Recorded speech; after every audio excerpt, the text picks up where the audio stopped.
फवाद चौधरी साहब, क्या आपको पाकिस्तान तहरीक इंसाफ का ही रहनुमा कहूँ या पाकिस्तान का सीनियर सियासतदान ज़्यादा मौजूद?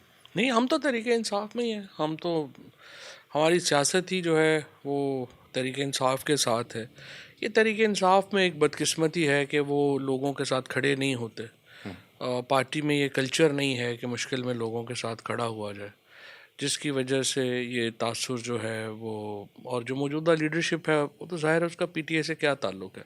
वो तो इसी जद्दोजहद में है मौजूदा लीडरशिप कि एक तो पार्टी में शामिल कोई ना हो और दूसरा जो है वो निकाले कैसे जा सकते हैं।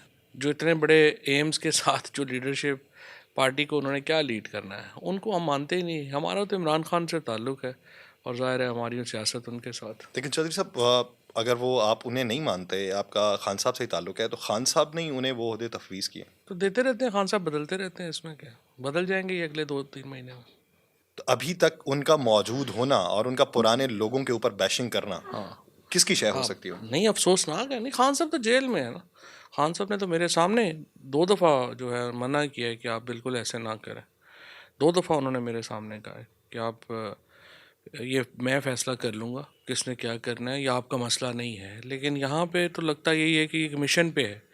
जो ये सलमान राजा वग़ैरह हैं, ये लोग एक मिशन पे हैं कि पार्टी में एक तो कोई बंदा आए ना, और दूसरा जो है वो सब उनको निकालना कैसे है। बस इसी 2 पे लगे हुए हैं। तो उनको निकाल के उनको फ़ायदा क्या होगा? 2 ही तरीके होते हैं ना कामयाबी के। एक तरीका ये होता है कि आप अपनी सलाहियतों के ऊपर कोशिश करते हैं ऊपर आने पे। दूसरा ये होता है कि सारे मर जाएँगे फिर मैं चौधरी होऊँगा। तो ये सारे दूसरे वाले हैं इधर। रऊफ़ हसन साहब से मैंने पूछा था कुछ ही दिन पहले।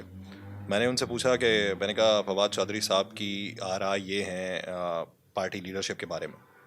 तो उन्होंने एक लफ्ज़ का इस्तेमाल किया, मैं वो लफ्ज़ का इस्तेमाल करना मुनासिब नहीं समझता। तो उन्होंने कहा जी कि पार्टी का उनसे कोई ताल्लुक नहीं। मैंने पूछा कि खान साहब से उनकी मुलाकात हुई, मैंने वो पहली बात हवाला तो भी दिया जो आपने अभी हाँ, बात की ना, मैंने वो हवाला दिया।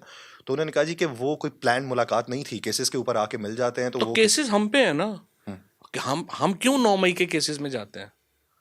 मुझे बताइए ना, रऊफ़ हसन क्यों नहीं है 9 मई के केसेस में? सलमान राजा क्यों नहीं है? ये शेख वकास वगैरह ये लोग क्यों नहीं हैं 9 मई के केसेस में? हम क्यों हैं? सारी पुरानी पीपल्स पीटीआई जो है, जो रोज़ बेचारे सुबह उठते हैं कि आज इस अदालत में जाना है, फिर उस अदालत में जाना है, फिर 50 केस हैं, बेलें देनी हैं, फिर पता नहीं कब पकड़े जाएँ, कब क्या हो। मुझे बताएँ ना, आप बताइए आपको क्या लगता है कि ये लोग क्यों नहीं हैं और हम क्यों हैं?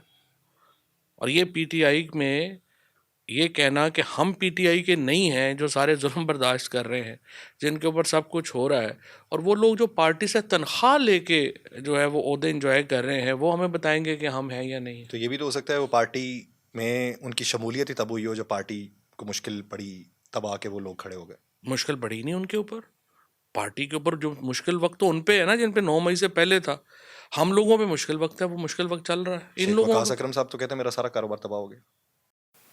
जितने कारोबार बनाए हैं वो भी तो आपके सामने है ना। छोटी 4 बसें ख़राब हो गई हैं तो 10 बन गई हैं, क्या हो गया इसमें? तो ये सारे लोग वैसे ही। ज़्यादातर लोग इनमें किसी को कुछ नहीं हुआ। मतलब आप मुझे बताइए ना कि शिबली फराज साहब लीडर हैं, हम लोगों के घर तोड़ दिए हैं, हम लोगों की गाड़ियाँ जो हैं वो टूटी हैं। ये सारे बेचारे जो लाहौर में, आप तो खुद चूँकि देखते रहे हैं, शिबली फराज साहब का घर रेगुलराइज हो गया इस दौर में। कैसे हो गए हैं? मुझे मुझे सिर्फ समझाएं ये बात कि ये जो सारे लोग हैं, सलमान राजा 1 घंटा जेल नहीं गए कभी, शेख वकास 1 घंटा जेल नहीं गए कभी, रऊफ़ हसन साहब 9 दिन जेल रहे, वो भी एसपी के कमरे में सोते रहे। और सारी हमारी जो बेचारे लड़के थे सोशल मीडिया के और सीएमडी के, उनके नाम दे के आ गए। तो मुझे आप बताइए ना ये कैसे मुमकिन है? और हम लोगों के जो है वो, हम लोगों का सिर्फ ये है कि आज ये केस करना है। ईसीएल के ऊपर 2-2.5 साल हो गए हैं, ईसीएल के ऊपर बैठे हुए हैं, ना कुछ सर है ना पैर है। और वो कहते हैं जी आप पार्टी में नहीं हैं। आपको होते कौन है ये कहने वाले? पार्टी बनाई हमने।